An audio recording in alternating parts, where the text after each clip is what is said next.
Llegó el momento de no estar callado, de desmontar inventos que vienen envenenados. Es contrainfo, que no es lo mismo.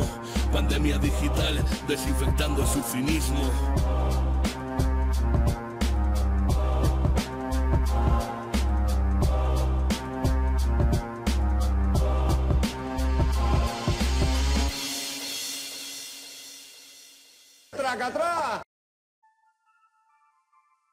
Muy buenas, ¿qué tal? ¿Cómo estamos? Bueno, espero que estéis estupendamente.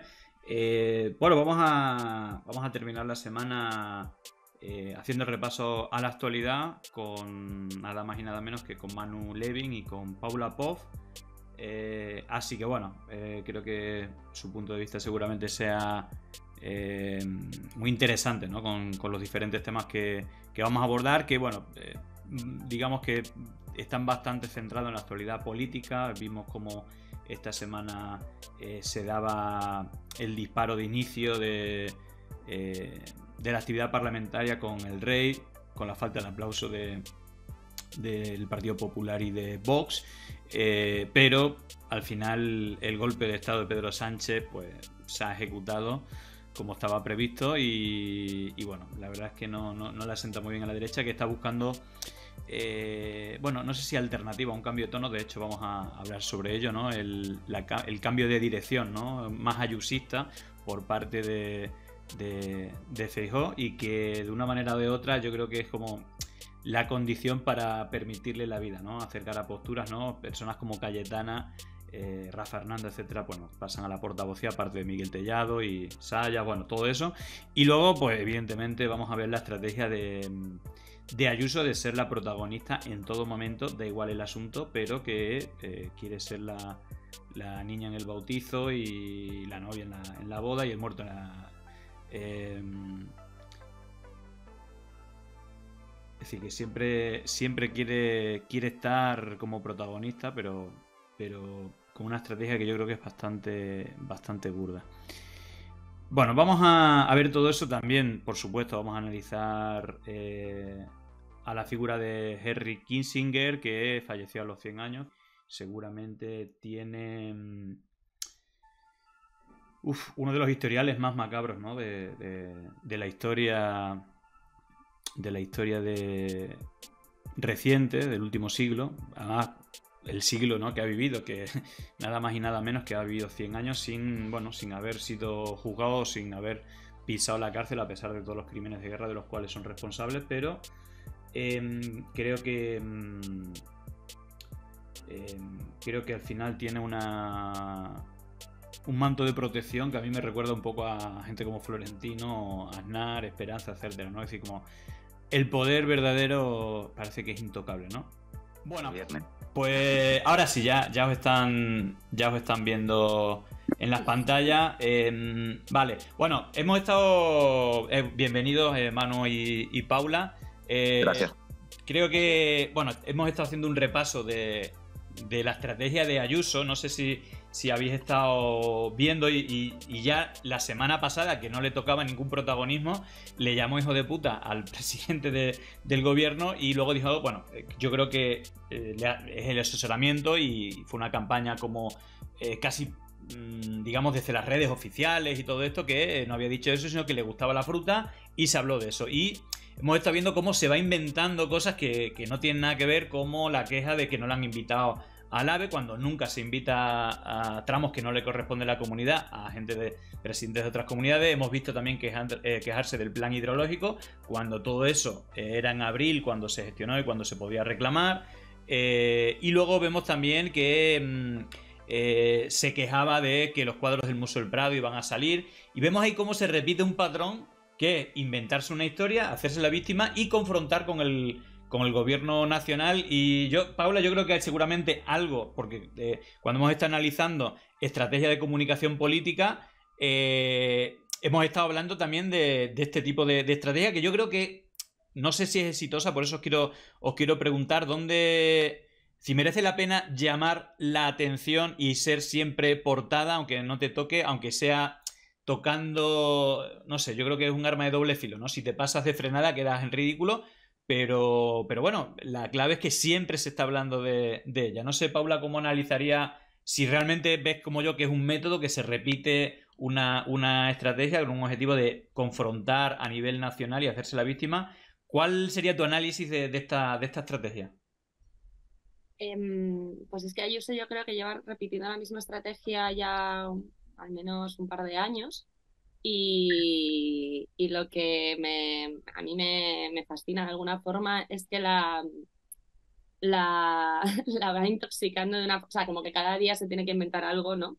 Lo del jersey a mí me acaba de dejar un poco alucinada, pero a mí me parece más interesante irnos como a profundizar en qué está haciendo Ayuso en sus intervenciones, no solo qué excusas utiliza para sus intervenciones, porque me parece que la tía va construyendo, bueno, la tía, su equipo, va construyendo un relato con un agendamiento muy concreto y unos embarcados muy fáciles para todo el rato justificar ese relato. El relato para mí no deja de ser otro que estamos en el caos, en el comunismo infecto, en la pérdida de libertades. O sea, aquí va ante la falta de propuestas voy a generar una sensación de incertidumbre y caos. Yo el otro día que me estuve, bueno, me reventé House of Cards de nuevo y no sé si os acordáis que hay una temporada de House of Cards donde ellos ven que van a perder absolutamente el liderazgo y el poder de la Casa Blanca y dicen, bueno, pues hay que generar un operativo terrorista irreal para que la gente esté subsumida en el terror y no se atrevan a generar cambios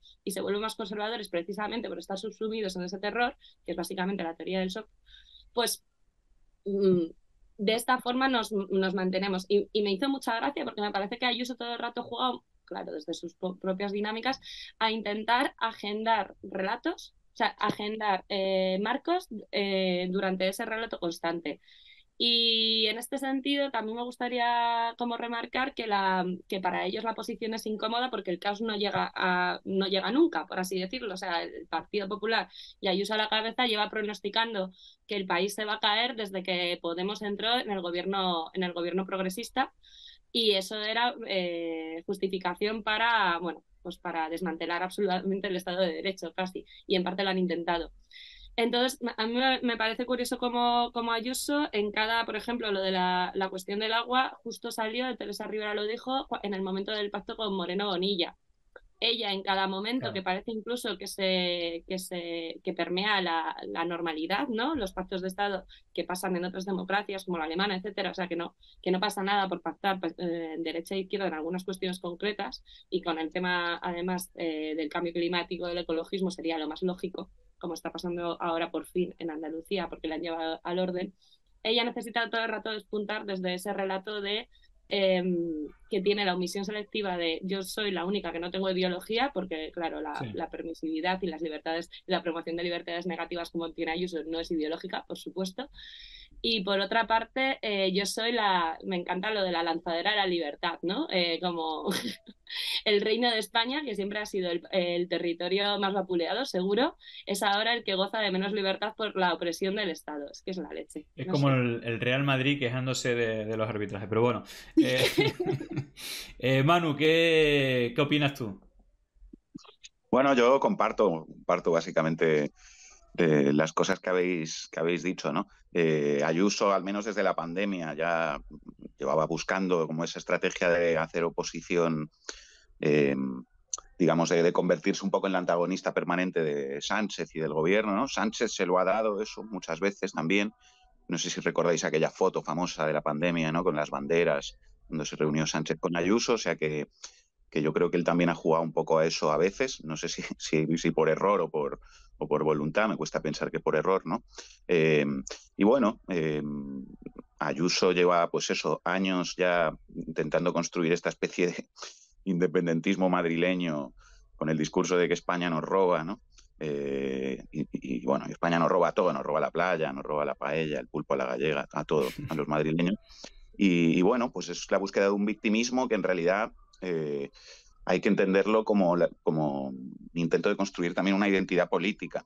No es como que ella sea la víctima personalmente, sino que eso busca construir y representar un sentimiento en toda su base social, ¿no? Lo que estaba diciendo Paula, pues, digamos, los madrileños y la sociedad como víctimas del consenso progre, del gobierno autoritario, queremos libertad, ¿no? Bueno, es un discurso y una identidad que se lleva fraguando desde la pandemia, que no solo es cosa de España, yo creo, sino que la derecha, digamos, que se ha movido hacia esas posiciones en muchos otros lugares. Yo creo que eso también tiene que ver con la propia pandemia. O sea, creo que a veces no hemos analizado del todo las consecuencias políticas que ha tenido la pandemia y las, digamos, mellas que ha dejado en la realidad en términos políticos, porque también obviamente ha tenido muchas repercusiones sociales que todavía vamos a seguir viendo, porque esto ha sido ayer por la tarde, ¿no? Todavía ha pasado muy poco tiempo y ha tenido también unas consecuencias políticas que han sido, además de mandar a mucha gente hacia la derecha, y eso lo hemos vivido, ¿no? En muchas y muchos en nuestros propios entornos sociales, ¿no? Cómo esos discursos han calado. Pero también en términos políticos, digamos que han movido a la derecha en muchos lugares a esas banderas libertarias, o que ellos llaman libertarias, ¿no? Frente al autoritarismo del Estado, del gobierno que nos encerró. Ahora, bueno, pues Ayuso con toda esta confrontación que busca siempre con el gobierno de España, del PSOE, al que retratan como si fuera comunista. Bueno, todo este gobierno, este discurso de la derecha, ¿no? Yo creo que, por decir una cosa más, o sea que Ayuso va a mirar mucho a Milei también en los próximos años y va a importar muchas cosas de ahí.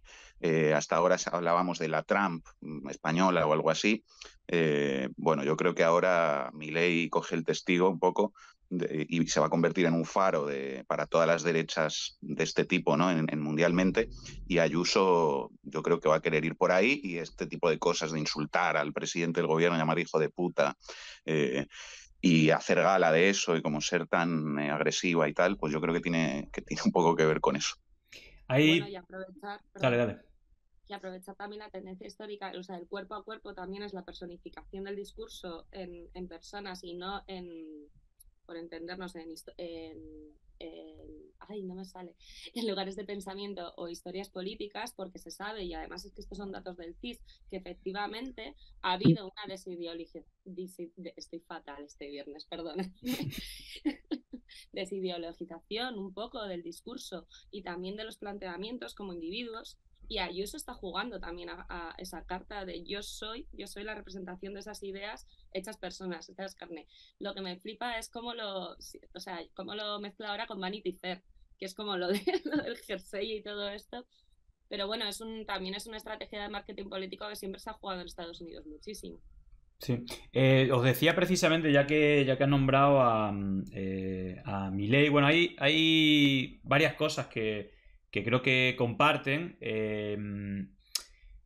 Aparte de la bandera de la libertad, otra cosa que comparten es la bandera de Israel, ¿no? Es decir, que hay unos nexos, unos vasos comunicantes que no siempre lo explican todo, pero es que otro de los patrones que se repiten, o por lo menos que a mí me da esa sensación, es como en campaña Milei ha estado con la bandera de Israel, incluso dijo que en política exterior iba a cerrar acuerdos con China, con Brasil, con todos los presidentes comunistas, y que su faro iba a ser Israel y Estados Unidos.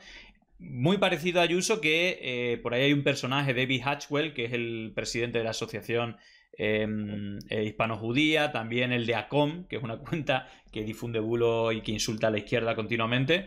Y precisamente, aunque luego hablemos con más detalle de ello, ha habido como un cambio en la dirección, es decir, que queramos o no, estamos en un cambio de ciclo, es decir, que Feijóo, por más que has tirado el chicle de que es el presidente legítimo, es como, bueno, ya hasta la carcajada de Pedro Sánchez era acompañada por mucha gente, ¿no? Por lo menos del espectro de la izquierda, y dice, joder, si es que ya para reírse de ti. Bueno, yo creo que a pesar de la estrategia, que creo que ha sido bastante fallida, bueno, parece que Feijóo le queda no sé cuánto tiempo, pero por un lado parece que está como acomodando la estrategia a nivel nacional Ayuso con esta confrontación, pero vemos que ha obligado a Feijóo a cambiar la dirección, que luego hablaremos de ello, pero también yo creo que es arrastrado por, como que lleva la iniciativa, lo vimos con las movilizaciones en la calle con Aznar y Ayuso, y lo vemos con el tema de Israel. Os quería preguntar por ello, porque también la última semana generó bastante polémica. Bueno, este ya es un tema de la semana pasada, la postura...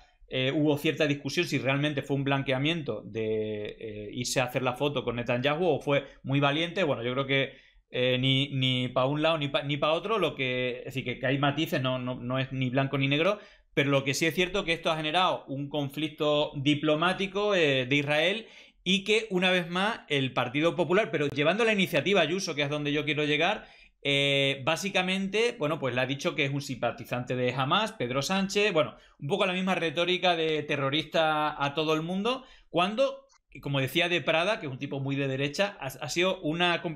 Si lo que dijo ayer, muy tibio. Es verdad que en plan diplomático, pero dijo cosas a lo mejor que en la diplomacia internacional no se había dicho, pero en todo caso, lo que llama la atención es como Ayuso prácticamente le ha llamado amigo de los terroristas a Pedro Sánchez, también a Almeida, que suele tocar, y que arrastró también a Feijóo, que tenía un historial ya desde presidente de la Comunidad de Galicia de conflicto, de haber dicho prácticamente las mismas palabras de Pedro Sánchez, y sobre todo que está en el programa, ¿no? En el programa electoral reconoce los de los dos estados, que es un poco lo que planteaba Pedro Sánchez. Se le acusa de que se despega mucho de la Unión Europea y lo que dice Biden, pero hemos visto incluso un tuit muy parecido de Biden pidiendo el tema de los dos estados. Y no digo que sea la mejor propuesta, ¿no? Porque hay voces desde la izquierda en Palestina que dicen que lo ideal sería, y creo, Manu, y te pregunto a ti primero, incluso desde la izquierda en Palestina o desde posiciones más laicas se habla de un solo estado donde, como en el resto de países, no sean teocracias, es decir, que convivan judíos, cristianos, musulmanes, igual como históricamente había ocurrido. Pero más allá del enfoque teocrático, ¿no? del conflicto, volvemos a ver, o por lo menos la sensación, y es por lo que también te quiero preguntar, aparte de si quieres hablar de tu opinión sobre la visita de Pedro Sánchez y la consecuencia en el discurso de la derecha, es como una vez más Ayuso arrastra a discursos más, ¿no? Un poco más incendiarios a Feijóo, que vemos cómo le sigue la corriente, lo vimos con las calles y lo vemos ahora en esto y en otras cosas, ¿no? Como esa renovación en la dirección. No sé tu opinión, Manu, al respecto, pero vemos que ese va a ser el camino, ¿no? Que vamos a seguir. Sí, a ver, has dicho muchas cosas, ¿no? O sea, por una parte, Ayuso, digamos que tiene muchos recursos para ser quien marque la iniciativa en el PP, porque ella está en el poder en la Comunidad de Madrid, tiene mucho dinero, muchos recursos para repartir también entre los medios de comunicación que ella considera.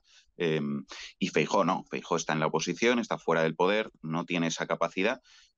Además, la Comunidad de Madrid no es cualquier comunidad, digamos que casi es un país, ¿no? Si uno lo piensa, tiene 7 millones de habitantes, tiene mucho dinero, mucha riqueza, también como resultado de chupar la riqueza de todo el territorio que lo rodea, ¿no? Claro, entonces, bueno, Ayuso, digamos que tiene mimbres como para ser quien marque la iniciativa, en términos materiales, digamos, ¿no? Por una cuestión de que tiene más poder y tiene más dinero. Además, ya entrando en la cuestión del discurso, es lógico que sea ese discurso más duro y más radical, digamos, de derecha, el que acabe arrastrando al resto de la derecha hacia esas posiciones, porque eso es un fenómeno que se está observando también en muchos otros lugares, ¿no? Y electoralmente también se está viendo que las opciones, digamos, moderadas o tibias no están funcionando para ganarse el voto del supuesto votante de centro y no sé qué, que se está yendo luego a opciones de derecha radical. Eso se ha visto en Argentina, por ejemplo, ¿no? El peronismo entendió que tenía que poner un candidato moderado y tibio que le hablara al centro y que intentara ganarse ese voto, y luego pues te das cuenta de que el centro supuesto votan a un tipo de derecha radical que sale gritando y vociferando y diciendo barbaridades, ¿no? Eso también es como para sacar algunas lecciones, pero bueno, quiero decir que es lógico que sean las posiciones más radicales del discurso de la derecha las que se impongan y arrastren en este caso, Feijóo, a esas posiciones. Y bueno, y con respecto a Israel, es evidente que Israel, digamos que las ultraderechas en el mundo ven en Israel una materialización de su proyecto político, ¿no? Y por eso lo apoyan. Esa es, pues no sé, una de las grandes, a priori, paradojas, puede parecer, ¿no? Pero luego, si uno no lo analiza, no lo es, ¿no? Pero parece paradójico que sean los fascistas y los antisemitas de toda la vida y la ultraderecha los que apoyan a día de hoy a Israel, ¿no? Y esa es la realidad, mientras que las izquierdas del mundo pues entienden lo que supone la colonización, la ocupación y tienen una posición de solidaridad con el pueblo palestino. Eso ya también debería valer para darse cuenta de la estafa que es cuando esta gente llaman antisemita a quien critica el Estado de Israel y su política criminal, ¿no? Porque, bueno, antisemita, luego ves a un, no sé, un neonazi que va a luchar a las filas de Israel, o a todos los fascistas del mundo, Le Pen, Meloni, diciendo que apoyan a Israel. Eso creo que debería ser suficiente para entender lo que pasa aquí. Y bueno, creo que por eso, digamos que las derechas se ponen del lado de Israel.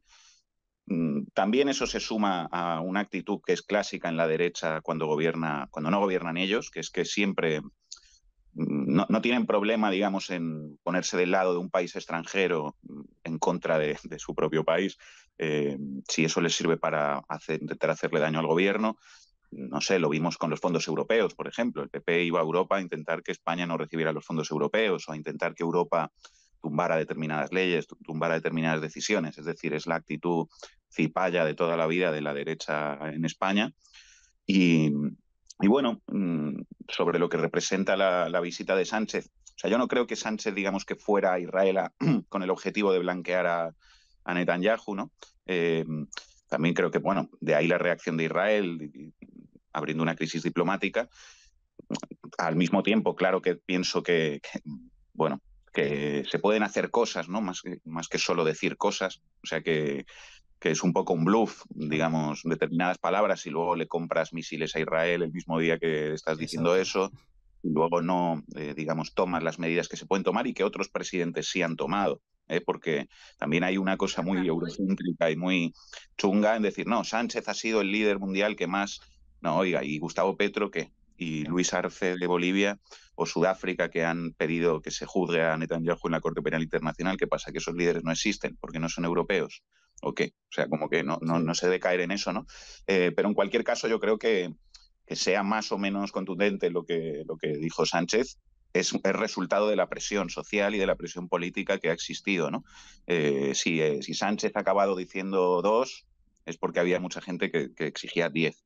Entonces, la presión social funciona, las movilizaciones funcionan, son útiles, son necesarias, y hay que seguir presionando y hay que seguir exigiendo más, y que se pase de las palabras a los hechos, porque, insisto, digamos que cabe aspirar a mucho más que a decir en Israel que, bueno, que por favor que se cumpla el derecho internacional. No sé, cuando Putin invadió Ucrania, a los 2 días había sanciones, a los 2 días había peticiones de una orden de arresto internacional en la Corte Penal Internacional, y con Israel parece que lo máximo a lo que se puede aspirar y que tenemos que aplaudir es que un presidente diga que, bueno, que quizá tiene dudas de que se esté cumpliendo el derecho internacional. Claro. Aquí hay otra estrategia, Paula, que tiene que ver. Había un tuit que antes hacía mención, decía: Pedro Sánchez nos quiere llevar a una república plurinacional, laica, no sé qué, y bueno, mucha gente dice, ojalá, ¿no? Y aquí pasa algo así. Bueno, hay una exageración por parte de la derecha de la actuación de Pedro Sánchez, que, bueno, con esas contradicciones que estaba hablando, pero a donde lo lleva el relato de la derecha es como a unos extremos que ni de lejos se acercan, ¿no? Y esto también lo estamos viendo en este caso, es decir, que lo vemos en numerosas ocasiones, pero aquí, bueno, se vuelve a repetir. No sé cuál es tu opinión también de esa narrativa, ¿no?, falsa de la derecha, exagerando, ¿no?, el papel, incluso poniéndose otra vez en contra de los intereses de España, porque no hay que olvidar que, aunque lo nieguen, Pedro Sánchez representa a España y hay un conflicto diplomático, y una vez más se ponen del lado de exagerando la realidad, ¿no? A mí a la derecha me sorprende que nos recuerden que en 2014 fue Mariano Rajoy también a partir de, en este caso que fue, pues también hubo un conflicto, conflicto bélico, hubo ensañamiento en la Franja de Gaza, y sancionó la venta de armas a Israel. Fue Mariano Rajoy, del Partido Popular, el que en 2014 no solo tuvo un discurso, porque además, esto me lo ha apuntado, mira, Margallo, es que José Manuel García Margallo calificó en el Congreso de estremecedoras las cifras de víctimas en Gaza y reconocía es verdad lo de siempre, ¿no? El derecho a Israel a proteger a sus ciudadanos, pero condicionado al derecho internacional, al principio de proporcionalidad y al respeto de la protección. 2014, Margallo y Rajoy, yo qué sé. O sea, yo esto necesito enmarcarlo porque es tal el derrumbamiento que estamos teniendo hacia posiciones de derechización que creo que la derecha está consiguiendo también, pues con lo de la ventana de Obergón, esto que se ha puesto tan de moda y tal, establecer un marco tan derechizado que nos tenemos que contentar con que Pedro Sánchez diga algo evidente, vale, que genial, delante del presidente, o sea, delante de Netanyahu y ole sus pies. Pero obviamente es un discurso que repitió en televisión española y está absolutamente medido. ¿Por qué Pedro Sánchez decide establecer ese discurso que por supuesto está a la izquierda, lamentablemente, del resto de líderes de la Unión Europea, que son absolutamente cómplices, como decía Miguel Urbán el otro día en el Parlamento Europeo, de que se esté pudiendo producir esta situación? Pues es verdad que pues a Pedro Sánchez, por una parte, le ha presionado la opinión pública de nuestro país, y es verdad que las movilizaciones funcionan, que se están haciendo acciones. Esta semana se ha hecho una acción artística en las bocas de metro. Ha habido huelgas en la UCM.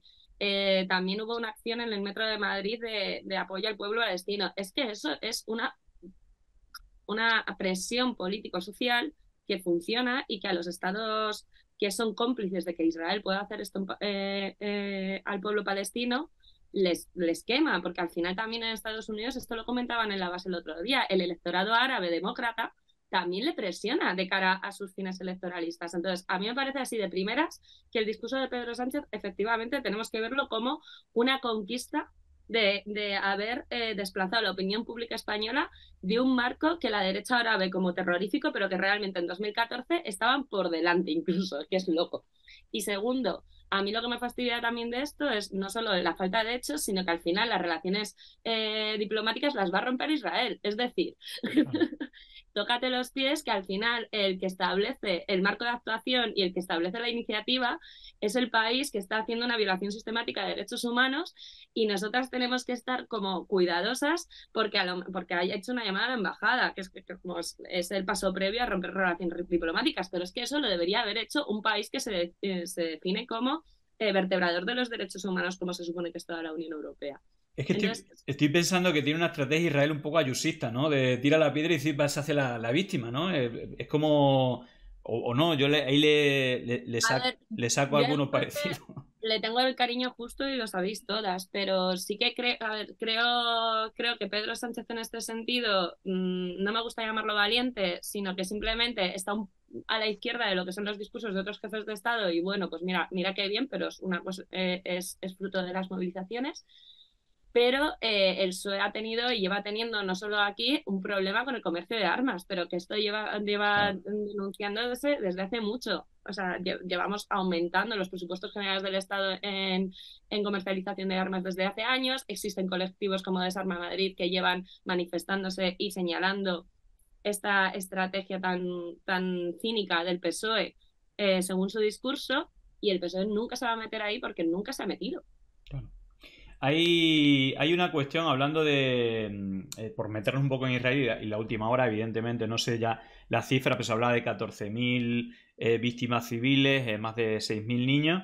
Es decir, una auténtica brutalidad. Al final ha habido, no sé si una buena noticia o por agarrarnos algo, ha habido como un parón en los bombardeos, y también creo que esto es positivo, pues la entrega digamos, de rehenes por parte de Hamas a Israel, y de que esto claro, había un titular el otro día, Israel libera 30 niños que estaban detenidos. Dice, ¿qué hacen 30 niños detenidos? ¿No? Que eso ya de por sí es bastante flipante. Quiero compartir un vídeo que a mí me ha sorprendido mucho.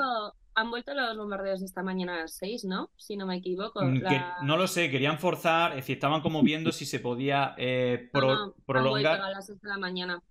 Bueno, en todo caso, hay unas imágenes que quiero compartir, y aunque luego yo voy a hablar más específicamente, que es varios rehenes de Hamas agradeciéndole, y bueno, en perfecto estado de salud, y como un buen rollo con con los, con los terroristas de Hamas, con quien lo estuvo captando, con las milicias de Hamas, que hay como un buen rollo, se están sonriendo tal, y esto, digamos, si tú pones un poco el foco en cuáles son las historias de los niños, bueno, hay algunos niños, ya son adultos, pero que hay varios casos bueno, niños, ahora son adultos, pero que estuvieron desde los 12 años detenidos y que incluso tienen problemas mentales o que han sido torturados, etcétera, y que contrasta bastante, ¿no? Si lo ves desde un punto de vista o lo ves desde otro. Todo esto siempre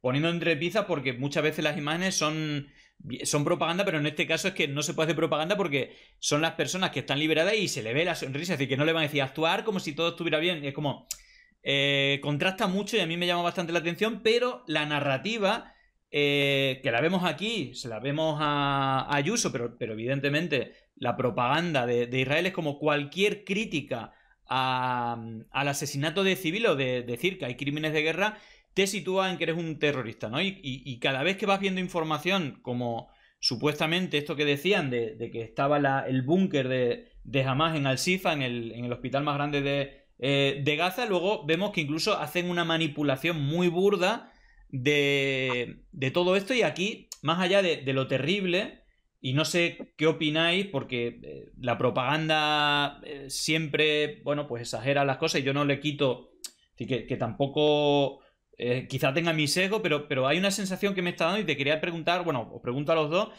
realmente intentando apartarse y ver la propaganda de un lado y de otro, veo que como es súper burda, ¿no? Es decir, supuestamente tú a Israel le presupones que tecnológicamente, es decir, que está muy avanzado, pero hemos visto, por ejemplo, lo de Al-Shifa, cómo han puesto ahí dos metralletas diferentes en cada ocasión, cómo no se ha visto nada de lo que han mostrado, y cuando han manipulado la información lo han hecho de manera súper cutre que es muy fácil desmontarla, ¿no? Incluso esto creo que es un gol para la propaganda, si se quiere hablar así, palestina, pero esto desmonta totalmente esta imagen, ¿no? De las personas que han estado capturadas por Hamas, como tienen hasta buen rollo, ¿no? Con las personas que les secuestraron, y por el otro lado pues vemos gente que ha estado torturada, ¿no? Y que incluso casos terribles como lo de los niños, ¿no? Que ya hablamos de crímenes de guerra de por sí. No sé, Manu, qué opinas de esto, pero sobre todo enfocado en la comunicación y la propaganda, me parece súper burda por parte de Israel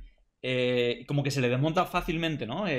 Y se supondría que estarían más avanzados en todo esto, pero a mí personalmente me da esta sensación. No sé, Manu, ¿cuál es tu opinión? Bueno, en realidad, yo es que creo que, digamos, que desde fuera siempre se ve al poder como algo más sofisticado de lo que realmente es, ¿no?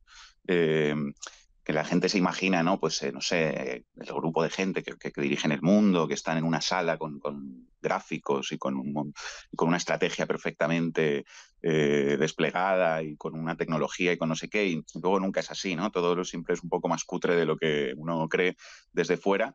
En España lo hemos vivido, o sea, los bulos que ha habido aquí en los últimos años, no sé, el informe PISA, no sé, el informe PISA era un informe fabricado sin firma, apócrifo, lleno de recortes de OK Diario, o sea, era una mierda, ¿no? Y eso sirvió para influir en unas elecciones en España. Entonces, bueno, pues digamos que tampoco me sorprende tanto, me llama tanto la atención el nivel de cutrez de la propaganda de guerra, ¿no? Creo que es, bueno, pues que es lo que suele ser, ¿no?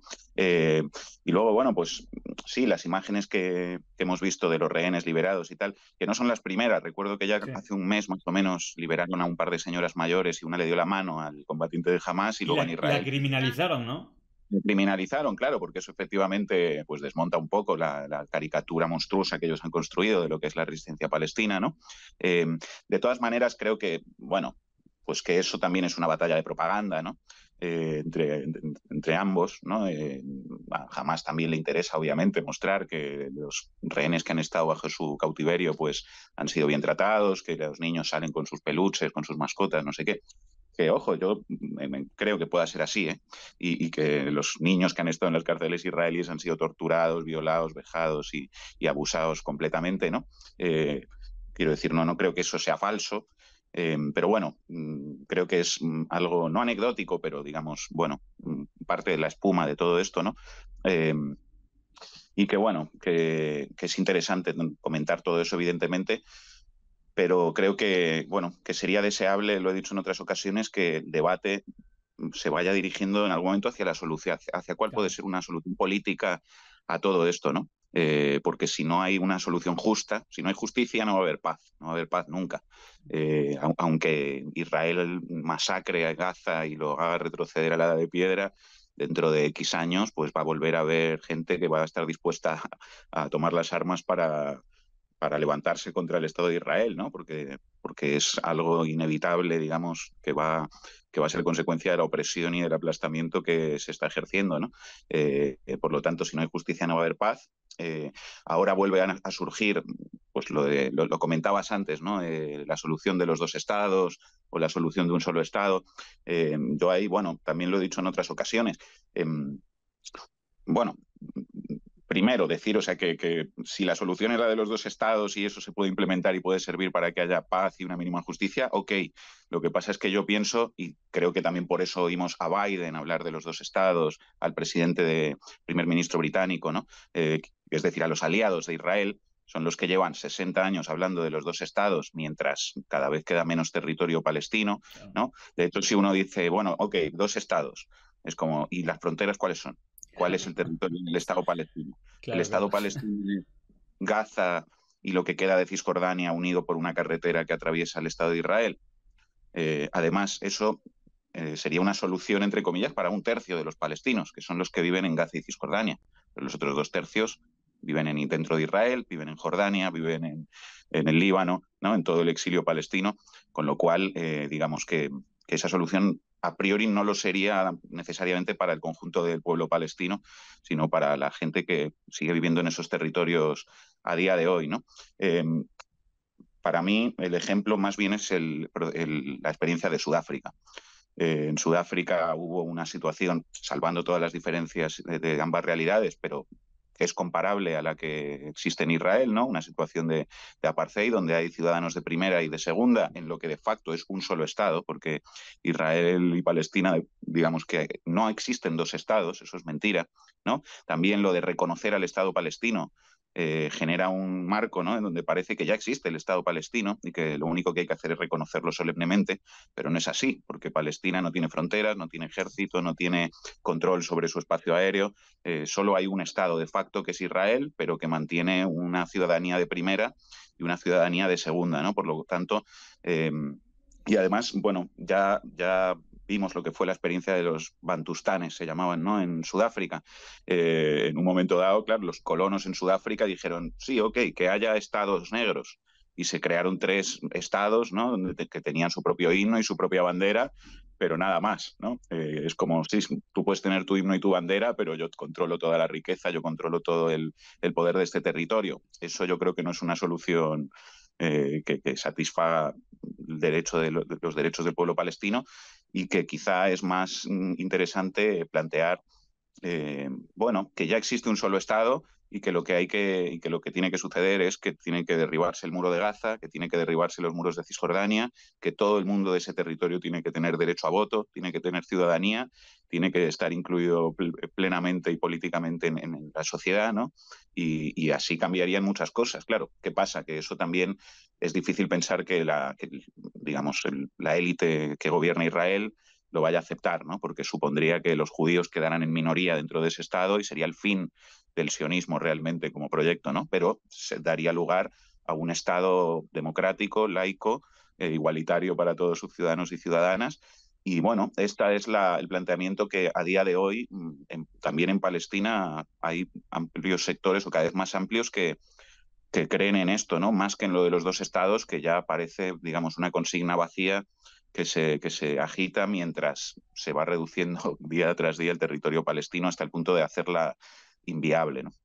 De hecho, Suecia creo que reconoció y tampoco el Estado palestino y qué ha pasado. Es decir, que al final es una especie de retórica, me sabe mal decir un poco raíz, pero es una retórica que no está yendo a la raíz realmente de la problemática que estamos viviendo aquí y que para mí movimientos como el BDS sí que lo están. O sea, la campaña BDS no solo establece dinámicas para poder presionar desde el enfoque más ciudadano y político al Estado de Israel, sino que establece acorde con el derecho internacional 3 cuestiones muy claritas, que no es el discurso de los estados, es el desmantelamiento de los asentamientos, porque también con todo el alto el fuego, etcétera, está pasando como de puntillas el hecho. Esto todo, la verdad que yo no me siento una experta en el tema, pero comentándolo con compañeros y compañeros que están mucho más vinculados a la cuestión palestina.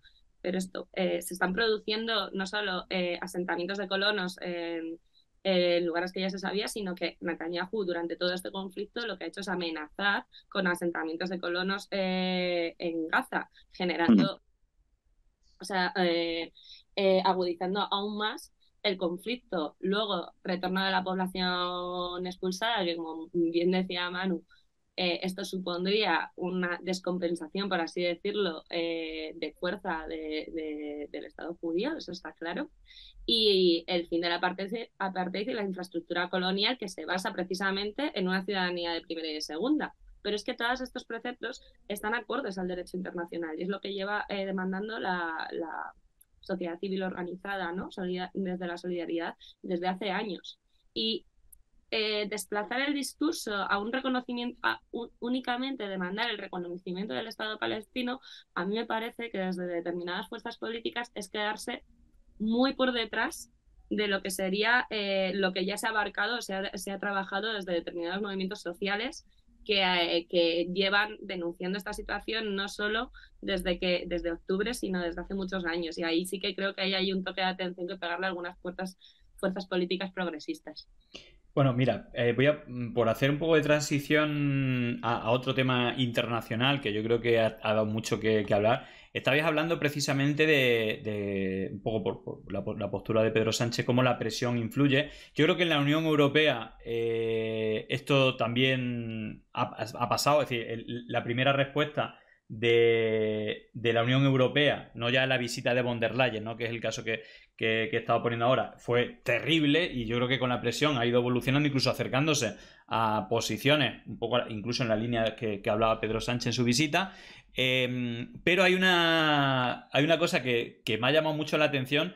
Ayer con el fallecimiento de Henry Kissinger, que, bueno, tras su espalda, en fin, sería larguísimo, ¿no? de contar, pero bueno, hay millones de personas y ya excluyendo la parte a lo mejor de Asia o de bombardeos masivos en Asia, África, la propia guerra de Vietnam, con más de 3 millones de vietnamitas asesinados, por los cuales le dieron incluso un premio Nobel, que es como flipante, hablando un poco de la transposición de la realidad.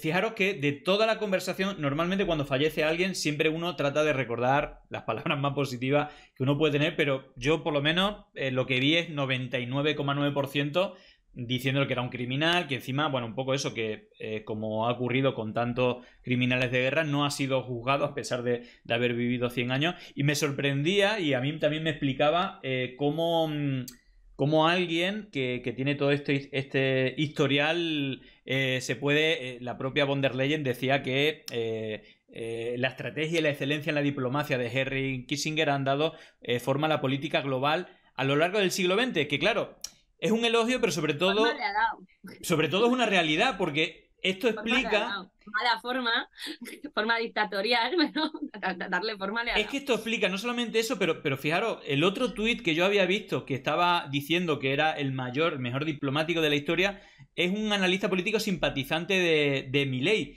Y yo digo, ¿en qué cabeza? Es decir, ¿cómo esto se está normalizando o blanqueando? Que puede dar explicaciones a cómo se puede blanquear o permitir lo que está haciendo Israel. Hay un elemento que no se ha hablado mucho, más allá del origen judío, que esto no tiene por qué, digamos, ponerte, ¿no?, dentro del sionismo, pero él, digamos, más allá de la financiación y todo eso que haya tenido el camino, él, y esto no se ha hablado mucho porque evidentemente no tiene que ver con bombardeos masivos o al menos en la misma escala de lo que hemos estado hablando en Asia, o apoyar los golpes de Estado en América Latina, en Centroamérica, etcétera. Él siempre ha tenido una postura muy pro-israelí, ¿no? Es decir, que hay varios vídeos que explican todo esto, pero a mí me ha sorprendido, no sé a vosotros también, el hecho de que, como suele ser habitual, por más que nos caiga mal, se guardan la forma o se busca lo mejor en cuanto a Kissinger, pero, o por lo menos a mí me parece, yo creo que ha sido tremendo, incluso cundeo, Manu, en Argentina. No sé si has visto el vídeo como hizo con Margaret Thatcher, ha sacado el champán y bueno, con un refrito de insultos. Bueno, más allá del enlace... ¿Sí? ¿Perdona?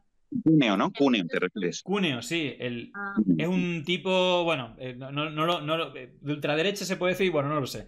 Vale. Su campaña era a lo Bukele.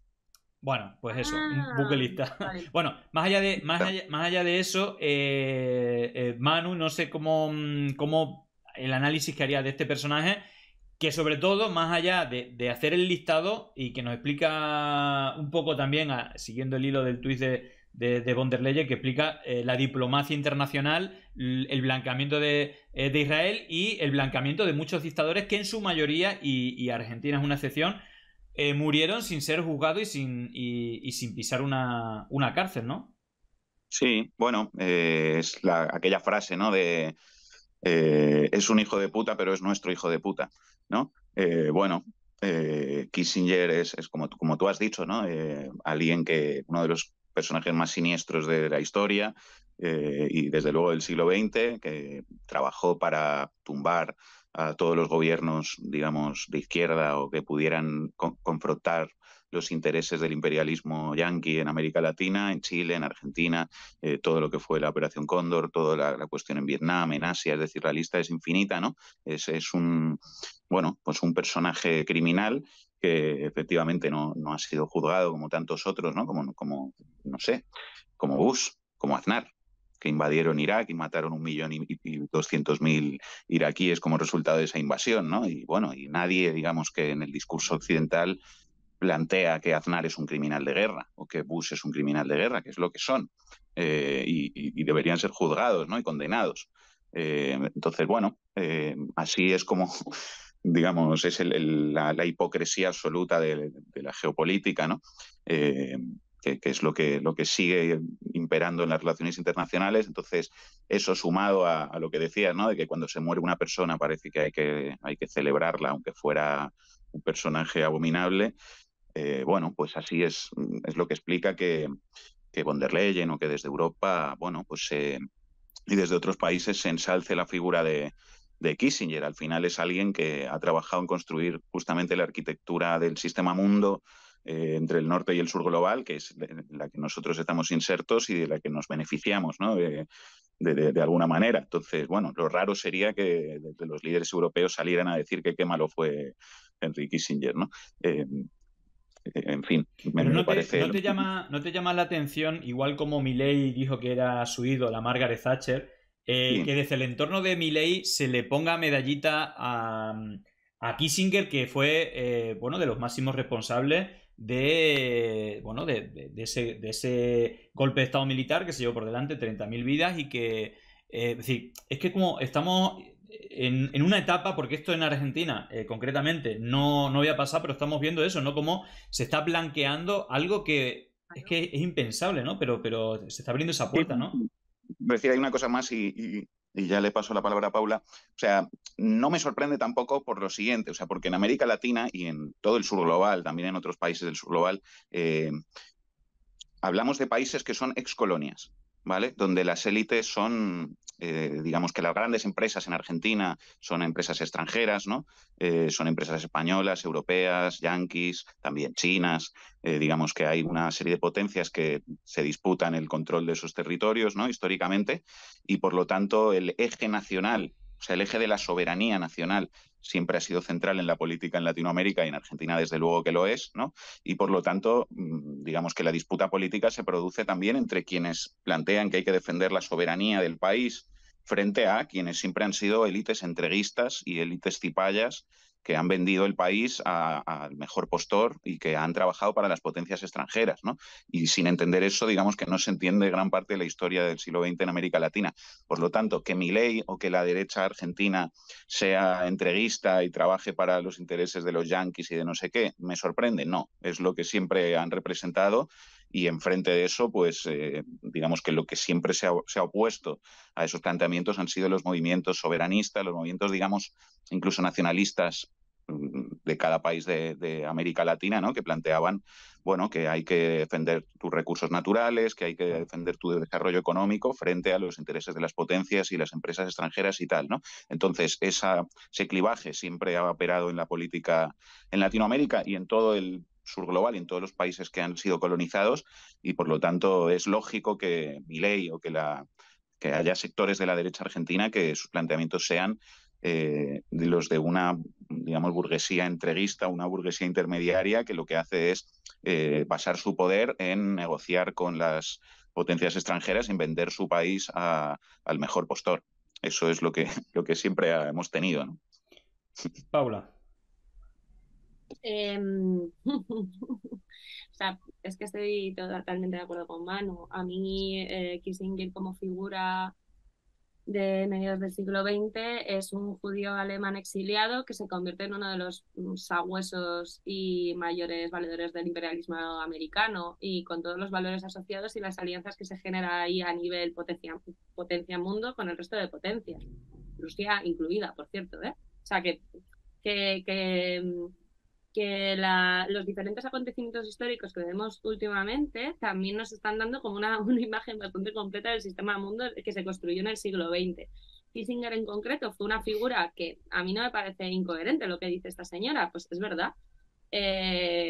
Manipuló y deformó el mundo tal y como lo conocemos o sea, el mundo tal y como se estaba construyendo para que terminara siendo tal y como lo conocemos, con un blanqueamiento de las dictaduras que se dieron en Latinoamérica, pero también con un blanqueamiento de una serie de operaciones militares que se llevaron un montón de miles de muertos, por el cual le dieron premios además. O sea que asentamos el reconocimiento de los derechos humanos ya sobre personajes históricos que mitifican las conductas criminales. O sea, esto es la Europa de los derechos que hemos construido y que parece que nadie se atrevía a hablar de ello hasta que por fin lo estamos viendo con el tema de la guerra de Ucrania, con el conflicto con Israel ya se están destapando las caretas con estas cosas de von der Leyen, ¿no?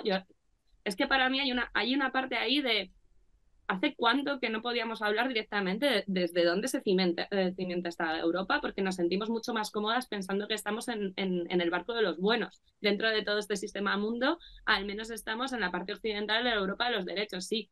No, la Europa de los derechos se cimenta en esto. Y luego solo quería recomendar, y me parece importante como hacer este análisis, ¿no? Que hacía Manu, porque me parece como que también se producía ahí un debate dentro de las izquierdas de eurofobia, euroescepticismo, etcétera, y me parece que bueno enmarcar también en cómo se han ido produciendo los acontecimientos históricos y quiénes son los personajes que representan esta Europa, por mucho que a lo mejor no se les, o sea, y que se les ve las costuras en determinados momentos. Y sobre Kissinger también quería, porque me parecía muy interesante, justo que haya muerto en medio de todo el jaleo, cómo él representa también o cómo se puede entender su propia vida, la vida personal, ¿no? Estos personajes históricos que su propia vida personal explican de alguna forma, con paralelismos muy toscos, pero es interesante verlo, el desarrollo político histórico, en este caso del Estado de Israel, ¿no? Y cómo se coloca esto en el sistema mundo durante el siglo XX. Ahí hay una entrevista bastante interesante de Enzo Traverso en Viento Sur, que recomiendo porque ha salido este noviembre, es un intelectual italiano, etcétera, pero que me parece muy interesante cómo vincula de alguna forma figuras como este personaje, al final no es más que un hombre de la guerra que construyó el capitalismo que hoy conocemos, el sistema mundo que hoy conocemos, desde el imperialismo estadounidense, y cómo esto también está ligado a el lugar que ocupa en el mundo el Estado israelí, y cómo deja también fuera a un montón de judíos cosmopolitas, muchos más progresistas. O sea que hay un pueblo judío también que está absolutamente alejado del sionismo y de esa construcción occidentalista criminal del Estado de Israel, y que también parece que lo dejamos como fuera de la historia, ¿no? Siempre, o sea, o se queda fuera de la historia. Sí, sí. Precisamente hablaba también Manu, o lo comentamos también, la importancia de la justicia, ¿no? Es decir, cómo hay personajes, más allá de que Kissinger puede ser un buen ejemplo, pero a nivel local o a nivel nacional, yo siempre digo, es como hay personas como Florentino, como Aznar o como Esperanza Aguirre, o incluso Ayuso, estamos viendo también que tiene un manto protector, por lo que sea, que yo creo que también, igual como se ha normalizado, ¿no? Que en política se normalice o incluso lleguen al poder, o quien decide las cosas tenga este punto de vista sanguinario, sin escrúpulos, que se pasa por el forro las leyes internacionales. Vemos que la justicia también se ha diseñado una estructura en el poder donde medios de comunicación y el aparataje judicial es importante. Y os quería preguntar, porque se han acumulado precisamente cuando ya Pedro Sánchez, es decir, ya fueron las elecciones, ya la presión parece que se va acabando y va a finalizar pues siendo presidente, haciendo una legislatura normal. Y ahora, en el timing, aparecen un montón de casos judiciales, empezando por ¿cómo era? El tipo este que le han condenado en Trujillo como alcalde de Portero, se me sale, pero no es Portero, el que votó a favor de la ley de la reforma laboral.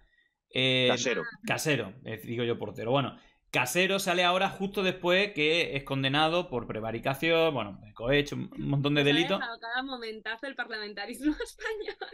Bueno, implica la legislatura al PSOE a sumar con la condena. Sí. Claro, bueno, pues claro.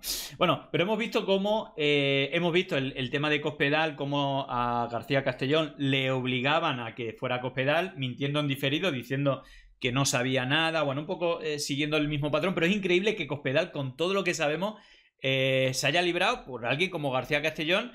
Y precisamente Podemos ha denunciado a García Castellón por abrir una causa contra el partido basada en un dossier de la Brigada Política del PP. Y aquí hay una ingeniería comunicativa, política y judicial tremenda, porque hemos visto cómo toda esta gente que ha armado todo este operatorio, principalmente contra Podemos, ¿no? Y contra también el procés catalán, con diferentes políticos o grupos de la sociedad civil del independentismo. Cómo se sabe que todo esto fue un montaje y se han salido de rositas mayoritariamente. Incluso vemos la coincidencia, una vez incluso ya con Podemos fuera del gobierno, que la última causa, después de 3-4 años del caso Neurona, no solamente es que estuviera el precio de Neurona, ¿no?, de esta consultora, en mercado, sino que incluso el precio era inferior. Y realmente yo siempre decía desde el primer momento, si se hubiera querido, el juez hubiera preguntado a Vox, al Partido Popular y a Ciudadanos o los diferentes partidos, a ver, ¿cuánto le ha costado y qué servicio le ha ofrecido? Y al comparar se hubiera dado cuenta que el precio que pagaba Podemos era inferior al que pagaba el otro partido por servicios parecidos. Entonces, aquí hay una casuística que tiene dos elementos. Una, y esto es evidente, ¿no? Y de hecho ya incluso Pedro Sánchez ya está hablando que hay la OCER, que es claro que el Poder Judicial está operando en política, algo que era un tema tabú para el PSOE, que desde Unidas Podemos se ha estado replicando esto y que parece que la toma el relevo el PSOE, pero vemos esas dos cosas, ¿no? Cómo, usando el principio de transposición, incluso la derecha dice que justifica el secuestro del Consejo General del Poder Judicial por más de 5 años para que no se politice la justicia. Al mismo tiempo hemos visto cómo han colocado a jueces como García Castellón, todo esto con audio explicándolo, y cómo hay una impunidad prácticamente total de esa politización de la justicia. Y por otro lado el timing, porque esto, Paula, en comunicación también es clave, la agenda setting, cuándo hablar de un tema, cuándo no. Evidentemente estos temas no interesan en campaña electoral, cuando perjudican a la derecha y benefician a la izquierda, y se quedan siempre para después de la elección. No sé, Paula, tu análisis un poco de la propia realidad de la politización de la justicia, pero sobre todo en términos comunicativos, la importancia del timing y cómo se viene repitiendo, y ahora que hemos pasado de unas elecciones y de la conformación de un gobierno, cómo salen todos estos casos de manera casual o no tan casual. ¿Cuál es tu opinión al respecto de esto? Bueno, pues que la impunidad está muy ligada a la infamia, es decir, que creo que, bueno, me parece yo no sabía que Pedro Sánchez había empezado a hablar de la UFER, me parece, es verdad, le preguntó Silvia Inchaurrondo, ayer creo que estuvo, que si considera que tal, y dice, sí, claramente sí, es como... No lo sacó él, sino que le hicieron confirmarlo, ¿no? Que también esto de quién establece el discurso es bastante importante. O sea, no fue como lo preparado con Israel, sino que en este caso le preguntaron. Pues es que en este sentido, claro, a mí lo que me preocupa, o sea, tengo por una parte un análisis que es el que has hecho tú, por no repetirme, que efectivamente eh, la derecha patrimonializa el sistema judicial, pero no desde ahora, sino desde hace un tiempo, y se están asumiendo barbaridades en torno al bloqueo, donde ellos manejan todo el rato los tiempos. Es como si estuviéramos en una enorme litigación estratégica de la derecha, que por cierto también Vox la juega enormemente bien, que sepulta constantemente pues, casos de corrupción, sentencias judiciales y tal, mientras presiona por otra parte a sus adversarios políticos para generar ruido e intoxicar la comunicación en torno a casos además prefabricados. Y lo jodido de todo esto es que, como bien apuntaba Manu, mientras tú detentes el control sobre los medios de producción, que en este caso son los medios de comunicación, te puedes permitir establecer ese relato constantemente con la absoluta impunidad, y ahí viene la infamia de saber de generar grandes catástrofes o grandes hitos mediáticos en torno a los ataques a tu adversario, pero agendando de una forma mucho más soft y además por el tapadillo respecto a lo que te concierne a ti como responsable. Y es que esto es lo que estamos viendo, o sea, como que me da igual el nombre del caso, pero es constantemente esta dinámica, ¿no? El vapulear al adversario político hasta ahora ha sido sobre todo Podemos, pero también ha habido, bueno, Mónica Oltra, tal, no sé qué, mientras consigo cavar un pozo sobre los conflictos judiciales que, sobre todo, además, han invadido la cúpula del Partido Popular. Y que además, si os fijáis, solo salen para arriba cuando alguno del Partido Popular dice tú, ¿qué hay de lo mío? Que me dejan atrás, y entonces cuando se arma un poco la gorda. Entonces, me parece una dinámica tan evidente y que denota tal toxicidad democrática y tal falta de garantías democráticas, que me parece que el debate no es el caso concreto, sino es una cuestión ya de higiene democrática que no estamos sabiendo, para mí, defender como ciudadanía, por así decirlo. Mira que la palabra ciudadanía no es una palabra que me encante, pero yo me siento un poco apelada desde ahí, porque es verdad que está el ruido y, bueno, tú haces una labor encomiable, Julián, que es que te comes todo el seguimiento de los idas y venidas y vas intentando generar un discurso veraz basado en hechos concretos y objetivos, pero es que jugamos en un terreno de juego donde la veracidad queda tan sepultada por el clickbait y la desinformación y su propagación, que ya da igual, por así decirlo, el destinar recursos a sostener a sostener verdades, porque lo que importa no es ya que sea verdad o mentira, sino expandir como una emoción negativa en torno a la sociedad que le haga entender al menos que todos son iguales. Ya no solo que es malo, malísimo que es lo que hace Ayuso, pero al menos que todos son iguales. Y si luego se demuestra lo contrario, como tenemos todos los medios de comunicación y las redes sociales también están basadas en el clickbait, pues tranquilos que nadie se va a enterar.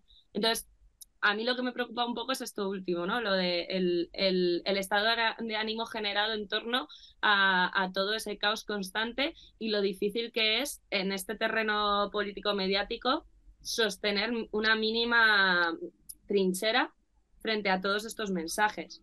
Cuando ellos mantienen, pues eso, lo del CGPJ, es que es algo increíble. O sea, es que es increíble lo que es. O sea, esto sí que es un golpe del Estado democrático. Y no lo que dice Ayuso. Esto es un golpe de Estado democrático, o sea, totalmente a la idea de democracia. Es que es la leche. Es principio de transposición puro, ¿no? Y hay, por centrar también un poco el tema, ¿no? Perdona, Julián, que me he ido, pero es que este tema me cuesta un montón.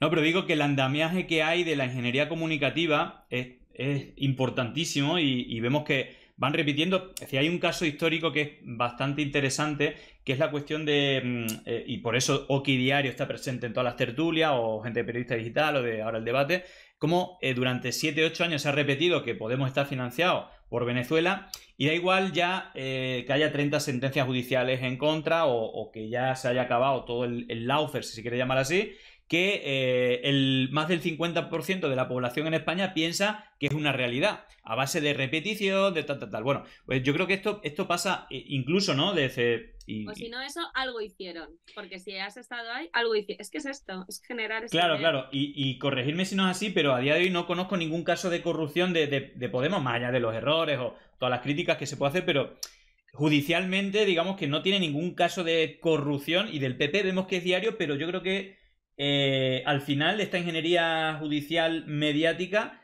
hace que la impresión o que todos sean iguales o no sé cuál es tú, Manu, que analizas cómo tratan los medios de comunicación. Es decir, no se puede, es decir, es totalmente inverso el trato que le dieron, y lo vimos con el caso Niñera, horas y horas y horas. Ahora que se ha cerrado, en las televisiones están hablando de esto. Es que es increíble, ¿no? Es una impunidad y no sé si. Que a lo mejor esto es un mensaje un poco imposibilitista, ¿no? De impotencia, ¿no? Pero es una realidad y que, bueno, más allá de tu análisis, no sé cómo se puede dar vuelta a esto, ¿no? Que es como una maquinaria que día a día va repitiendo unos mantras y que aunque la realidad y lo racional diga, joder, esto es lamentable lo que han hecho con Podemos, pero vemos como al final, incluso por una parte de la izquierda, pues le influye, ¿no? O incluso te lo quiere sacar del medio, ¿no? Es decir, que al final es una maquinaria, no sé si imparable, o cuál es la manera que tuvieras de combatir es que está muy engrasado, ¿no? Mecánica política, mediática y judicial. Mm. Eh, a ver, ¿por dónde empezar? O sea, yo creo que efectivamente, como estás diciendo, el objetivo de toda esa comunicación y de toda esa basura era pues instalar la idea de que todos son iguales, ¿no? O sea, ellos en algún momento el mensaje que quisieron lanzar es decirle a la gente, ¿veis? Son como nosotros. Estos son igual que nosotros, ¿no? Lo cual es bastante, no sé, cómico, ¿no? Que digamos que su baza sea, o que la manera de mancharte sea decir que eres igual que ellos, ¿no? Pero bueno, creo que ese fue el objetivo efectivamente de todas esas operaciones de Lawfare y de Mediafair, ¿no? Que se han hecho en España en los últimos años, ¿no? Y que ya, bueno, pues han quedado bastante al descubierto, ¿no? Tú citabas Neurona o La Niñera o no sé qué, yo te hablé antes del informe PISA. Yo creo que la manera de contrarrestar eso, digamos que no es otra que disputar esos poderes. Digamos que no podemos, digamos, asumir que el poder mediático y la capacidad de enunciación y de comunicación de masas sea algo que sea un monopolio de nuestros adversarios. Es decir, hay que, bueno, entender la importancia de eso y disputarlo. Intentar también, bueno, que al menos haya más pluralidad y que al menos se puedan escuchar diferentes cosas, ¿no? Y no sea todo de ellos. Y con la justicia, pues más o menos igual. Es decir, no, la justicia no puede ser el poder judicial, ¿no? Un patrimonio, digamos, secuestrado por la derecha, sino que la izquierda tiene que entender, tiene que disputar el poder. Tiene que disputar el poder. Si el poder lo tienen ellos, el poder fáctico, ¿no? Pues entonces lo vamos a tener muy difícil, claro. La justicia en ese sentido, pues claramente sigue siendo y es un bastión de la derecha, a pesar de que ellos no tengan la legitimidad política porque no hayan tenido una mayoría de votos en las elecciones, controlan, además de los medios de comunicación, controlan el poder judicial.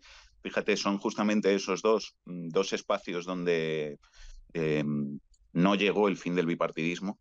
El fin del bipartidismo que trajo el 15M, digamos que llegó al Congreso, o sea, al Poder Legislativo, llegó después de varios años de resistencia al Poder Ejecutivo, pero no al Poder Judicial y no a los medios de comunicación. Y esos son los espacios desde donde la derecha está resistiendo, bueno, pues en esta etapa donde no tienen el gobierno, lo van a seguir haciendo y, digamos, lo van a hacer aún llevándose por delante la imagen y la apariencia de neutralidad de esas instituciones, que es lo que está pasando con la justicia, ¿no? El hecho de que ya pues, se haya normalizado que es hablar de lawfare, ¿no? Como estabas diciendo antes, que incluso ahora el PSOE ya lo usa el término, quizá no tan proactivamente como decía Paula, sino cuando se lo colocan, pero bueno, digamos que han asumido un poco ese discurso. Eso, por un lado, es un éxito nuestro, creo, es un éxito de la izquierda, ¿no? Haber pues, logrado que ese concepto se haga, bueno, se generalice, ¿no? ¿Qué te iba a decir? Que no me acuerdo a qué quería llegar con esto. Estamos a viernes. No, pero bueno, también yo te quiero hacer que también no es una cuestión de timing, sino que una vez que a Podemos lo aminora o lo aparta, las bombas también van, o no con el mismo poder, pero vemos también que las estrategias que usaban con políticos de Podemos, por ejemplo, lo están usando con políticos del PSOE. Entonces, yo creo que también ahí eso puede influir, ¿no? Ya no están los cortafuegos, ¿no? Los que se llevaban todas las hostias, pues ahora las hostias ya se las lleva Pedro Sánchez. A lo mejor algún día se arrepiente de haberse quitado a todos esos pararrayos que tenía, ¿no? En fin, no sé. Yo, de todas maneras, por cerrar lo anterior, o sea, yo creo que el hecho de que la derecha pueda seguir controlando la justicia, por ejemplo, lo del CGPJ, lo decía Paula, o sea, eso es que es una dictadura en uno de los tres poderes del Estado. Es uno de los tres poderes del Estado que no se puede renovar, o sea, que el pueblo no puede renovar desde hace... O sea, este CGPJ está formado por la mayoría de Rajoy, de 2011, ¿vale? Aunque lleve caducado 5 años, pero en realidad se formó con la mayoría de 2011. Se han pasado 12 años. ¿Cómo se le llamaría si el pueblo no pudiera cambiar la composición del Parlamento en 12 años o del gobierno? Claro. Una dictadura, ¿no? Pues eso es exactamente lo que hay en el Poder Judicial. Lo que pasa es que como hay una noción de que el Poder Judicial no es un poder político, sino que es un poder tecnocrático o algo así, una maquinaria que aplica una ley, digamos, con neutralidad, pues no nos parece tan grave, ¿no? Pero lo es. Pero lo que quería decir, yo creo que el hecho de que esa situación sea posible es culpa también, y hay que pedirle cuentas al PSOE. El PSOE nunca ha querido, digamos, hacer lo que había que hacer y lo que se puede hacer para evitar eso, que es ir al Congreso y que la mayoría del Congreso cambie la manera en la que se elige ese órgano que está diseñada para un sistema bipartidista que ya no existe. Pero el PSOE, digamos que siempre ha preferido esperar al PP y sigue tendiéndole la mano al PP hace 3 días para volver a negociar el CGPJ y dice que empecemos de cero otra vez y no sé qué, en lugar de pactar con la izquierda parlamentaria y con la mayoría parlamentaria para superar ese bloqueo, ¿no? Eso ha sido una actitud del PSOE de siempre, desde la transición. Nunca ha querido enfrentarse a ese poder ni policial, ni militar, ni judicial, ni todo ese espacio donde no hubo transición, ni hubo 15M, ¿no? Ni hubo fin del bipartidismo, y me temo que van a seguir igual. Total, y aparte, mira, hay una... por terminar ya con algo, bueno, no sé si más de humor, cada uno lo verá desde un punto de vista, pero precisamente en las negociaciones para digamos, desbloquear el Consejo General del Poder Judicial, cuando todavía estaba Pablo Casado,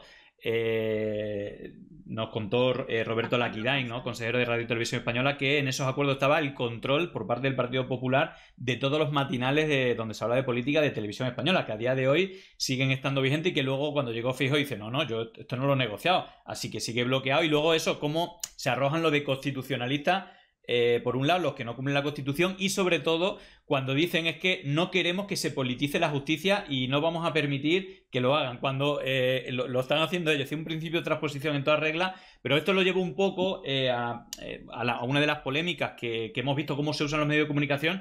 Ayer precisamente llevaron a Pérez Reverte, que estuvo 15 minutos insultando a Pedro Sánchez en todo lo alto, que el timing también de los medios de comunicación. Ojo, yo estoy bastante de acuerdo con algunas de las cosas que dijo, pero me refiero, más allá de ese no es mi punto, sino el punto de que Pablo Motos, que os quiero preguntar también de la polémica de la semana, del fin de semana pasado, lo lleva también, es decir, que es un poder total, porque va llevando en según qué momento a personas que saben lo que va a decir, es decir, que no va a presentar el libro, pero lo lleva porque sabe que va a hacer un speech muy alineado a lo que él lleva haciendo últimamente contra el presidente del gobierno, más allá de que podamos estar más o menos de acuerdo con algunos de los puntos de vista, pero lo lleva porque sabe lo que va a decir y todo. Pero siguiendo con el principio de transposición, porque fue espectacular la semana pasada, ¿no?, que se hizo viral la presentación de Alfonso Guerra hablando del PSOE, ¿no? Ese PSOE de derecha de toda la vida, que representa a gente de derecha de toda la vida como Alfonso Guerra, que criticaba la censura que hay con el humor, ¿no? Dice, ya no se puede hacer chistes ni de gays ni de enanos. Y a raíz de eso, y no era nuevo porque esto ya había pasado anteriormente, empezó a salir gente diciendo que Pablo Motos le había, o la productora de Pablo Motos le habían acosado hasta el punto de amenazarle con que no iban a ir a ningún programa de televisión a artistas, humoristas, gente que está en medios de comunicación, columnistas del País, viñetistas. Entonces, claro, es el principio de transposición hecho realidad, seguramente incluso, y no por hacerme gracioso, sino que uno de los elementos que se repite mucho o que se mete mucho es con el tamaño de... es decir, la mayoría o una gran parte de los chistes de enanos que se cuentan en España son de Pablo Moto, y es Pablo Moto el que llama para que no se metan ni con sus cuestiones físicas, ni diciendo que es un tipo de ultraderecha, etcétera. Entonces, aquí otra vez, más allá del uso de los medios de comunicación, de uso político, vemos como otra vez el principio de transposición o el construir una realidad paralela, incluso eso, cuando tú eres el principal censor o uno de los principales censores del humor en nuestro país, y teniendo el programa o uno de los programas con más audiencia, la vez pasada dice que no hay libertad de expresión en el país. Luego, que se censuran los chistes cuando tú eres el que lo hace y el que tiene el mayor altavoz del país. No sé, Paula, más allá de la parte, y como decía Manu, no siempre, es decir, no hay que hacer como un contrapoder a ese poderío que tienen, porque yo creo que la figura de Pablo Moto, más allá del poder que tenga, al final se va haciendo chiquitita y queda como muy mal lugar para una gran parte de la ciudadanía, pero sigue teniendo ahí su espacio de poder. ¿Cómo analizaría todo este fenómeno Pablo Motos, que no es nuevo y que ya tiene un largo recorrido, pero que ahí sigue teniendo el poder de tener el programa con más televisión y con un uso político bastante claro? Bueno, yo creo que, bueno, a mí Pablo Motos realmente me parece un graciosillo acomplejado. O sea, no, creo que está envejeciendo además muy mal. Y que el espacio que ocupa o el poder que ocupa es el mismo que explica que otros magnates de la comunicación, y aquí yo creo que hay que hablar de Ferreras, ocupan en lo que es la construcción del ideario en nuestro país, que tiene que ver con quién detenta el poder sobre los medios de comunicación, es decir, quién tiene la pasta. Y no es, o sea, y creo que intentar explicar al personaje desde otra perspectiva que eso, que es idealizarlo de alguna forma, ¿no? Idealizar sus capacidades, etcétera. Y yo creo que Pablo Motos, pues es uno más. Dicho esto, pues a mí es que me parece incluso entrañable, porque a Guerra no le pasa otra cosa que darse cuenta, ¿no? Como otros tantos señoros, que lo que antes se consideraba gracioso realmente era una agresión hacia un colectivo más débil o subordinado que no podía defenderse, y que ahora por una serie de, yo lo reivindico mucho desde la lucha social, pues por una serie de un músculo que se ha generado desde el movimiento y desde espacios subalternos, ya no está tan silenciado y subordinado, y eso a determinados señores, incluso señores de la izquierda, pues les pica porque en su forma de explicarse el mundo y en el lugar que ocupaban en él, era mucho más cómodo no ver todas estas subordinaciones que tienen que ver, pues, con el señor blanco hetero, con toda la vida hecha en torno a ahí. Y bueno, y aquí también se mezcla la Beautiful People del PSOE, de la que hablamos muchas veces, ¿no? Y cómo ya no solo estamos hablando de señoros, sino de señoros con poder que se construyen bajo un ideario o un discurso que dice ser progresista, pero con unas condiciones materiales cada vez más conservadoras y cada vez más capitalistas. Y Guerra es hijo de toda esa etapa donde se solidificó un PSOE más al lado del poder que de los trabajadores que tenían el nombre. Esto es así. Entonces, claro, pues esto se ve en cómo sale Felipe González con el tema de amnistía, en cómo sale Guerra de la mano de un engendro como es Pablo Motos, etcétera, etcétera, etcétera. Y la incoherencia no es una incoherencia, es decir, que me parece genial que salga Facu Díaz diciendo, a mí lo que me jode es que un tío diga que le parece mal los límites, o sea, le parece mal que no se pueda hacer humor sobre algo cuando es uno de los que presiona. Claro, es que el que puede hacer humor sobre algo basado en la lógica del poder es él. Ya está, nada más. O sea, lo que se considera gracioso es lo que diga Pablo Motos y Guerra y otros tantos, que se puede considerar gracioso porque para ellos no es una agresión. Todo lo que suponga una crítica al poder es lo que es la agresión, pero esto lo vivimos en cada una de nuestras espacios vitales, o sea que es constante. Total. Y nada, y que por lo demás, en lo de Arturo Pérez Reverte, pues he de decir que me partí de risa con el corte, porque también se produce a veces, a ver si estáis de acuerdo, hay momentos que yo me imagino a determinados señores como dos ciervos dándose así de hostias, ¿no? Y en parte ahí como enganchados, como enamorados. Y para mí Pérez Reverte ahí le está haciendo una especie de oda a Pedro Sánchez como si le amara, Sí. pero todo el rato generando una polémica de hombre malvado para que quede claro, pero yo de verdad que parecía una cita de First Date, o sea, que yo creo que a Pérez Reverte le puede llegar a gustar Sí, eróticamente. yo creo que era más un La recurso parte de la argumental, erótica del ¿no? poder. O sea, Yo, tiene como una erótica del poder muy fuerte su discurso, es muy curioso. sí, yo creo Así que que, más allá de que puede ser más o menos sincero, yo creo, y él, que claro, maneja los recursos literarios porque claro, lo no, usa habla muy bien. profesionalmente, yo creo que es un recurso para Muy decir, facha, pero habla muy bien. claro, no es que le tenga manía, si yo le amo, le tengo una adoración, pero es el tío más malo del mundo, es como un También es recurso... muy pasivo-agresivo. O sea, Sí, es una técnica muy pasivo-agresiva, ¿no? El decir que te amo, pero te meto de hostias. claro, tal cual. Bueno, pues yo creo que ahí ese comentario es bastante acertado. Yo creo que por ahí van los tiros más allá de un romanticismo puro, un amor puro. Yo creo que tiene ese elemento. Pero hay una cuestión que, más allá de analizar con el tema de la libertad de expresión, que yo creo que la mayoría defendemos, al final, no sé, la libertad de expresión para contar un chiste de enanos y homosexuales sigue existiendo. Lo que es verdad que cada vez hay más libertad de expresión para criticarlo. Es decir, que lo que no soportan es que haya libertad de expresión para criticar desde esa libertad de expresión que no es adecuado, que te estás metiendo con un colectivo que incluso se está normalizando las agresiones que puedan recibir, etcétera. Entonces, ahí lo que creo que hay un aumento en la libertad de expresión que no es bien recibida y que tú dices que cada vez hay menos libertad de expresión. Pero bueno, no sé, Manu, desde el punto de vista de la ingeniería de la comunicación, y no solamente eso, sino tú que has estado trabajando en programas de televisión que usa el humor y que no sé si también conocerá acaso, porque por ejemplo Bob decía que conocía 6 o 7 casos de humoristas y de personas que él conocía que le habían presionado. No sé si tú también quieres agregar a la lista de gente presionada o si conoces, por Pablo Moto, pero al final es un principio de transposición en toda regla. Te estás quejando de lo que tú te estás aprovechando y le pones la pelota en el tejado al enemigo cuando en este caso es la víctima y lo quieres convertir en victimario. Sí, a ver, bueno, un momento, es que antes me quedé como frustrado porque perdí el hilo Sí. de lo que quería decir de esto. Entonces, o sea, cuando hablaba de la normalización del término lawfare y que lo use el PSOE, decía que, bueno, que eso es por una parte éxito de la izquierda, pero por otra parte también revela que la derecha se va a llevar por delante la imagen de las instituciones, porque ya todo el mundo tiene claro, bueno, todo el mundo, o cada vez está más claro que ellos usan eso como su herramienta y digamos que bueno, la prolongación de esa situación va a dañar evidentemente el prestigio y la imagen de esas instituciones, pero están en una huida hacia adelante que les da igual, ¿no? Y luego sobre esto, bueno, yo a mí no me han llegado testimonios a mi oído, digamos, directamente de gente que haya recibido llamadas de Pablo Motos, pero bueno, creo que han salido tantos ya públicamente que, en fin, son más que suficientes, ¿no?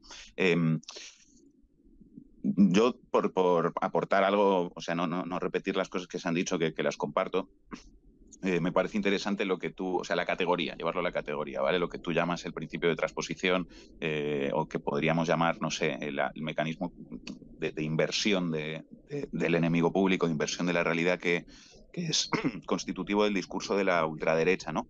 Ellos hablan de la libertad de expresión, te dicen que están cancelados el presentador millonario de uno de los programas de televisión más vistos de España, en un canal que con una audiencia de entre 3 y 5 millones de personas tiene ese programa, y me dices que estás cancelado cuando eres una de las personas con más voz de este país.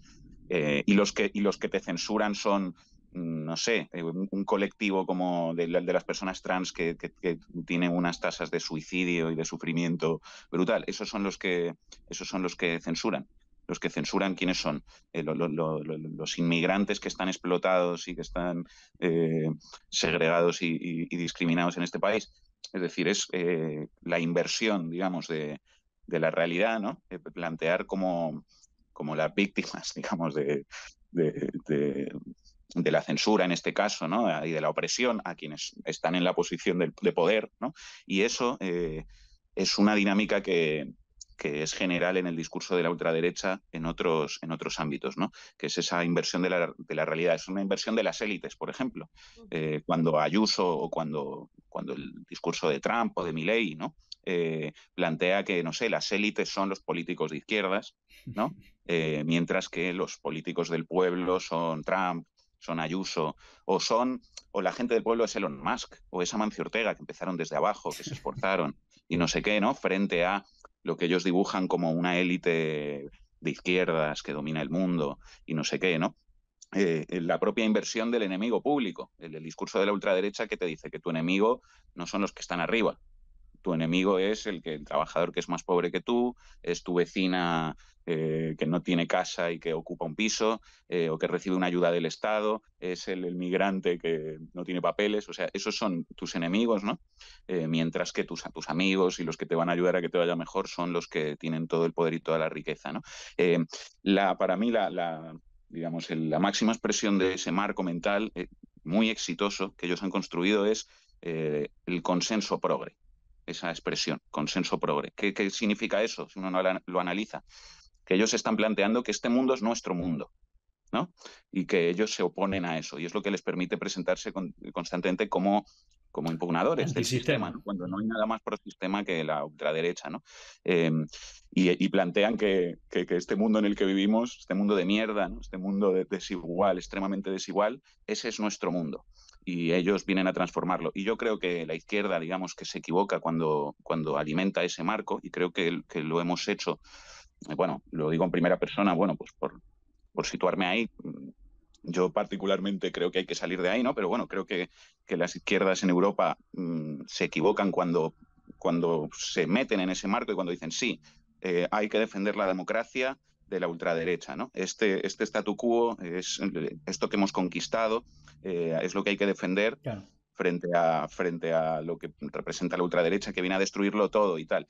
Yo creo que frente a eso hay que plantear de nuevo las cosas de la manera contraria. No, el consenso en el que vivimos es el consenso capitalista, es el consenso patriarcal, es el consenso colonial, ¿no? Es el consenso del extractivismo del norte global sobre el sur global, es el consenso donde el 1% tiene lo mismo que el 99%, y este no es nuestro mundo, este es su mundo.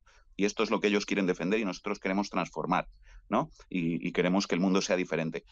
Creo que eso es lo que digamos, el clic que es necesario, digamos, para las izquierdas y para los progresismos en Occidente, salir, digamos, no dejarse meter en el propio marco que ellos están construyendo, que es que vivimos en el consenso progre, como ellos dicen, vivimos en el mundo que nosotros queremos, y eso es lo que les permite a ellos impugnar. No, es completamente al revés. Y esto que decías de Pablo Motos, volviendo al principio, no deja de ser lo mismo, no deja de ser una inversión, ¿no? de la situación donde quienes tienen más voz y más poder plantean que están siendo oprimidos por quienes están en las posiciones más subalternas de la sociedad. Total, aparte, yo creo... Dale, Pablo. Volviendo a Ayuso, me da la sensación, a ver, Manu, porque es que me ha parecido súper interesante desde esta reflexión, que si tú paras la máquina, ¿no? Si Ayuso deja de establecer un relato agendado constantemente en esta inversión de la realidad, si Pablo Motos se deja de quejar, si se deja de espectacularizar de alguna forma el fenómeno, es cuando se cae un poco la careta. O sea que esta inversión constantemente de la realidad supone también una especie de carrera acelerada constante donde tienes que generar todo el rato un relato para que no se vea o que no emerja de alguna forma la realidad. O sea que también tiene mucho shock sobre las personas y que parte del ruido está potenciado por eso. Total. Bueno, decía que a mí lo que me parece es una prolongación total de la estrategia de la ultraderecha, que lo comentaba Manu, porque hemos visto que cuando han llegado al gobierno, es decir, porque ellos, la cultura de la cancelación, todo esto lo llevan repitiendo, ya no se puede hablar de nada, pero vemos que cuando han llegado al gobierno, incluso ayuntamientos pequeños han quitado libros de biblioteca o han prohibido obras de teatro, chistes, etcétera, y que, vamos, yo estoy totalmente de acuerdo en el análisis que hace Manu, que al final tiene que ver mucho también con el blanqueamiento, ¿no? de esa movimiento de la ventana de Overton hacia la derecha, y dice, bueno, pues lo del PSOE no está tan mal, ¿no? Cuando llega siendo cómplice de este bipartidismo que nos ha llevado a donde estamos y de hecho que fue el motivo de ese 15M y de querer cambiar las cosas y que en algunos espacios, bueno, pues no han llegado. En todo caso, gracias por estar, porque, bueno, hemos tirado el chicle todo lo que hemos podido, ya es la 1 de la tarde, me imagino que tendréis que hacer cosas y nada, os agradezco mucho vuestra presencia, vuestros inteligentes, interesantes comentarios, que creo que, bueno, la gente los agradece porque, bueno, la verdad que estamos como una realidad virtual y que tomar conciencia un poco de la realidad, ¿no? De la parte racional, siempre nos quiere llevar a la parte irracional y emocional y es fácil, ¿no? Es un método científico, es muy eficaz como hemos estado hablando y siempre hay que estar pensando la manera de volver a esa realidad y a la defensa de las mayorías, ¿no? Que al final nos quieren, digamos, transponer los amigos, ¿no? Y los enemigos, como decía Manu. Así que lo he dicho, Paula y Manu, muchísimas gracias por acompañarnos y bueno, os deseo un muy buen fin de semana. Igualmente. Muchas gracias, Julián. Chao, sigue chao. haciendo lo que haces. Venga, Un hasta abrazo. pronto. Chao, chao. Nos vemos. A todos. Chao, Paula. Bueno, pues nada, nos vemos. Nos vamos a ir despidiendo de la gente que nos ve desde Canal Red, porque como sabéis, el repaso de la actualidad que hacemos los viernes en directos en Twitch, pues se sube el sábado a partir de las 10 en el canal de YouTube de Canal Red. Así que bueno, aprovecho para despedirme de la gente que nos ven diferido en YouTube.